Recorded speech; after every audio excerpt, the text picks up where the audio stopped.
100 தலைவர்களை பட்டியலிட்ட ஒரு புத்தக ஆசிரியர் சொன்னார், அப்படி ஒரு மனிதர் இந்த உலகத்திலே வாழவே இல்லை.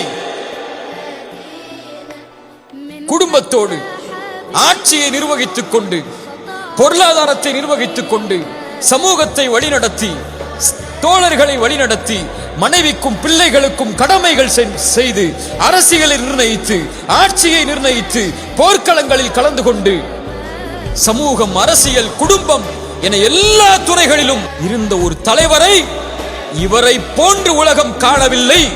நான் கிறிஸ்தவன், இயேசுவை பின்பற்றக்கூடியவன், இருந்தாலும் முஹம்மதிற்கு தான் முதலிடம் கொடுக்கிறேன் புத்தகத்தில் என்று 100 தலைவர்களுடைய பட்டியலை இட்ட அந்த ஆசிரியர் கூறினார்.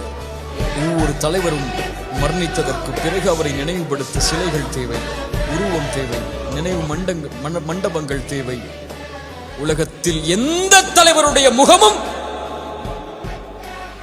இல்லாமல் அவர்களுடைய தொண்டர்களும் தோழர்களும் அவர்களை பின்பற்றக்கூடியவர்களும் இல்லை.